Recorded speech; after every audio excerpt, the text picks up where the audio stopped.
प्रेम से बोलिए मंगलमय भगवान की जय हो। शिव परिवार की जय, राम दरबार की जय हो। सदा भवानी दाहिने सन्मुख खड़े गणेश, पांच देव मिली रक्षा करहि ब्रह्मा विष्णु महेश। प्रेम से बोलिए मंगलमय भगवान की जय हो। जय जय भगवान रुद्र भगवान की जय हो। शिवरात्रि की व्रत कथा। इस कथा को शिवरात्रि के दिन जरूर सुनना चाहिए, इसका मनन करना चाहिए। इससे भगवान शंकर बहुत प्रसन्न होते हैं। गुरुद्रह नामक एक पापी निषाद नित्य वन में जाकर जीव हत्या और चोरी आदि दुष्कर्म करता था। एक बार शिवरात्रि के दिन वह अपनी गर्भवती स्त्री के साथ भोजन की खोज में निकला, परंतु संयोगवश उसके हाथ कुछ नहीं लगा। निराश होकर वह एक सरोवर के पास एक बेल के वृक्ष की आड़ में छुपकर इस आशा में बैठ गया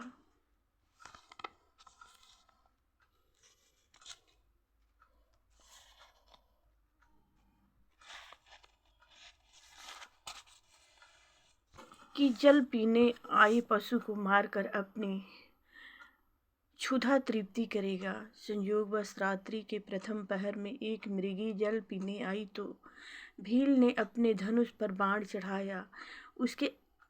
उसके ऐसा करते ही उस बेल के वृक्ष से जो जल और बेलपत्र वहां वृक्ष के नीचे स्थित शिव जी के ज्योतिर्लिंग पर गिरे,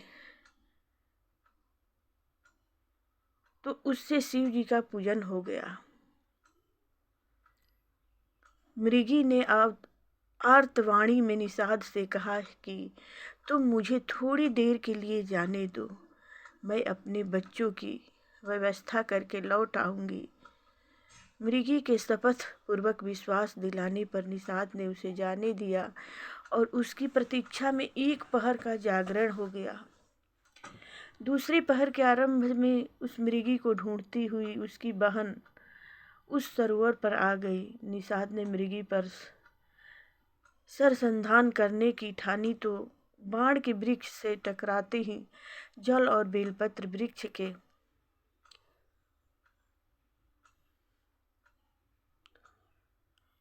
अथवा स्थित ज्योतिर्लिंग पर गिरे और इससे उसकी पूजा हो गई।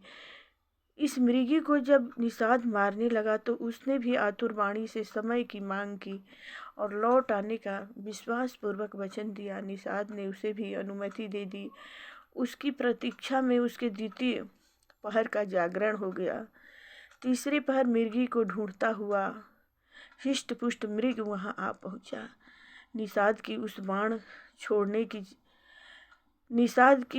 बाण छोड़ने की चेष्टा में पुनः वृक्ष हिलने से ज्योतिर्लिंग पर जल और बेलपत्र गिर पड़े और इस प्रकार के तीसरे पहर का पूजन हो गया। मृग ने भी कातर वाणी से निषाद से अपने बच्चों को व्यवस्था के लिए समय देने की मांग की और अपने लौट आने की सौगंध खाकर विश्वास दिलाया। उसकी प्रतीक्षा में निषाद का तृतीय पहर का जागरण हो गया।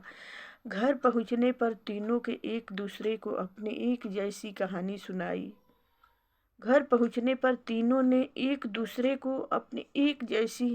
सुनाई। तो मृग ने मृगियों को बच्चों के लालन पालन का दायित्व सौंप स्वयं निषाद के पास जाने की सोची। मृगियों ने वैद्य को दुख बताते हुए स्वयं भी साथ चलने का आग्रह किया। इधर बच्चे भी माता पिता के पीछे चलते हुए पहुंच गए। चतुर्थ पहर में निषाद ने धनुष पर बाण चढ़ाया। उसकी इस चेष्टा से स्वतः ही जल और बेलपत्र शिव जी पर चढ़ने से चतुर्थी पूजा हो गई।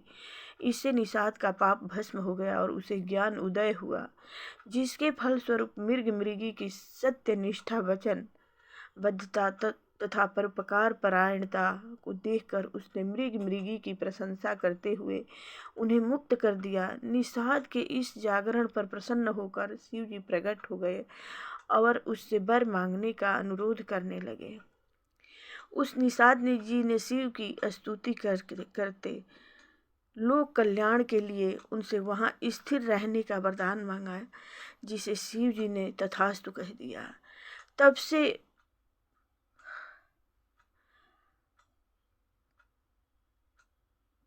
अरुणाचल पर्वत पर शिव जी व्याघ्रेश्वर नाम से स्थित हुए। इस प्रकार शिवरात्रि को ज्ञान अज्ञान से किया गया जागरण और पूजन साक्षात शिव जी का स्वरूप दर्शन कराता है। शिव जी के इस सभी दिव्य ज्योतिर्लिंगों का परिचय देने के उपरांत सूत जी ने ऋषियों से कहा कि ब्रह्मा विष्णु आदि देवता तो धर्म अर्थ काम त्रिवर्ग के ही दाता है। मोक्ष के प्रदाता तो एकमात्र ज्ञान स्वरूप अविनाशी साक्षी ज्ञान गम्य तथा स्वयं अद्वैत महादेव जी ही हैं। वे ही चारों सारूप्य तथा सानिध्य प्रकार की मुक्ति के प्रदाता है। शिव जी को सृष्टि के आदि में निर्गुण परमात्मा से सगुण शिव जी बनकर प्रादुर्भाव हुआ। त्रिगुणातीत शिव जी में और सगुण रुद्र में सगुण और आभूषण के समान आकार भेद को छोड़कर और कोई भेद नहीं। शिव जी ही ब्रह्मा विष्णु आदि देवों के सहायक है। सभी देवों का लय शिव जी में ही होता है और आत्म कल्याण के इच्छुक सभी मनुष्य तथा देवता उसी शिव का ही भजन करते हैं। शिव जी ही काल में महाकाल तथा सभी कार्यों के आदि कारण और नियंत हैं। वे शिव जी ही सृष्टि रचना करते हैं और उसमें लिप्त नहीं होते।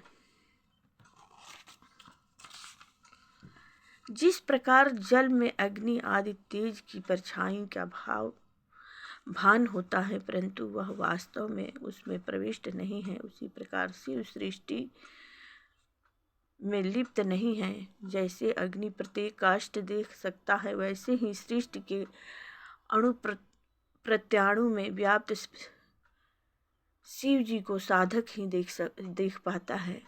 वैसे समुद्र मृतिका और स्वर्ण उपावि भेद से अनेक हैं। जिस प्रकार एक ही सूर्य जल में अनेक भासते हैं, भ्रांति नाश होते ही अभय बुद्धि हो जाती है। अहंकार से मुक्त निर्मल और बुद्धिमान जीव शिव के प्रसाद से शिवत्व को प्राप्त होता है। यह सारा उपयुक्त विवरण प्रस्तुत करने के उपरांत सूत जी बोले, पुण्यात्मा ऋषियों, यह परम पवित्र दिव्य एवं गुप्त ज्ञान साक्षात शिव जी ने विष्णु को, विष्णु ने ब्रह्मा जी को, ब्रह्मा ने संकादिकों को, संकादिकों ने नारद को, नारद ने व्यास जी को और व्यास जी ने सूत जी को और मैंने आपको सुनाया है। इसके श्रवण मनन से कुछ दुर्लभ नहीं रहता। सभी रिद्धियाँ प्राप्त हो जाती हैं। प्रेम से बोलिए भगवान शंकर की जय हो। जय जय मंगलमय भगवान की जय हो।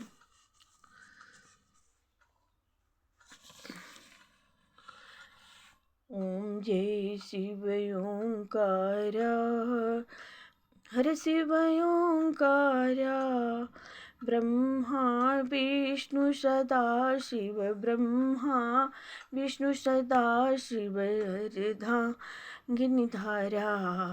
ओम जय शिव ओंकारा, एकानन चतुरानन पंचानन राजे, हंसानन गरुणासन, हंसानन गरुणासन, वृषवाहन साजे। जय शिव ओंकारा, दो भुज चार चतुर्भुज, 10 भुज अति सोहे, स्वामी 10 भुज अति सोहे। तीनों रूप निरखता, तीनों रूप निरखता, त्रिभुवन जन मोहे। जय शिव ओंकारा, अक्षमाला वनमाला मुंडमाला धारी, स्वामी मुंडमाला धारी, चंदन मृग मद सोहे, भाल सस शुभकारी। जय शिव ओंकारा। श्वेतांबर पीतांबर बाघंबर अंगे, शंकादिक ब्रह्मादिक भूतादिक संगे। जय शिव ओंकारा। कर के मध्य कमंडल, चक्र त्रिशूल धरता, जग करता जग हरता, जग पालन करता। जय शिव ओंकारा। ब्रह्मा विष्णु सदा शिव, जानत अविवेका, स्वामी जानत अविवेका। प्रणवाक्षर के माध्य, प्रणवाक्षर के माध्य, ये तीनों एका। जय शिव ओंकारा। त्रिगुण स्वामी की आरती जो कोई नर गावे, कहत शिवानंद स्वामी मन वांछित फल पावे। जय शिव ओंकार। प्रेम से बोलिए भगवान शंकर की जय हो। जय जय शिवरात्रि महात्म्य की जय हो। मंगलमय भगवान की।